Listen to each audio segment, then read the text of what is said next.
ഇന്ന് ഞാൻ ഈ ഒരു കരിവാളിപ്പൊക്കെ ഇല്ലാതാക്കാൻ വേണ്ടിയിട്ട് ഒരു കാര്യം ചെയ്ത് കൊടുക്കുകയാണ്.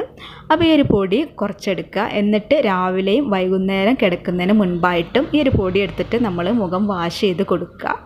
അപ്പോൾ ഇതെന്താണെന്ന് വെച്ചാൽ കടലപ്പൊടിയാണ്. ഈ ഒരു കടലപ്പൊടി ഒരു നുള്ളെടുത്തിട്ട് കുറച്ച് വെള്ളത്തിൽ മിക്സ് ചെയ്യുക. അതിന് ശേഷം നമ്മുടെ മുഖത്ത് അപ്ലൈ ചെയ്തിട്ട് നന്നായിട്ടൊന്ന് മസാജ് കൊടുക്കുക. മസാജ് കൊടുക്കുമ്പോൾ ഒരു 5 മിനിറ്റെങ്കിലും മസാജ് കൊടുക്കുക. അപ്പോൾ ഇങ്ങനെ കൊടുത്തിട്ട് നമ്മൾ മുഖം വാഷ് ചെയ്യുമ്പോൾ നമുക്ക് നല്ല പോലെ റിസൾട്ടാണ് കിട്ടുക. നന്നായിട്ട് തുടച്ച് നീക്കിയതുപോലെ ആ ഒരു കരിവാളിപ്പൊക്കെ പോയത് നമുക്ക് കാണാൻ കഴിയും. ഇത് സ്ഥിരമായിട്ട് ചെയ്യുകയാണെങ്കിൽ നമുക്ക് നമ്മുടെ മുഖത്തുള്ള ഈ ഒരു കുത്തുകളും കലകളും ഒക്കെ ഇല്ലാതാക്കാൻ സഹായിക്കും കേട്ടോ. അപ്പോൾ വണ്ടിമേലൊക്കെ പോകുന്നവരാണെന്നുണ്ടെങ്കിൽ ഉറപ്പായിട്ടും നല്ലപോലെ വെയിലടിച്ചിട്ട് കരിവാളിപ്പ് വരാനുള്ള ചാൻസ് കൂടുതലാണ്. അപ്പോൾ ഇത് സ്ഥിരമായിട്ട് ചെയ്ത് കൊടുത്താൽ മതി കേട്ടോ. നാച്ചുറൽ ടിപ്സ് ആയതുകൊണ്ട് നമുക്ക് ധൈര്യമായിട്ട് യൂസ് ചെയ്യാനും പറ്റും.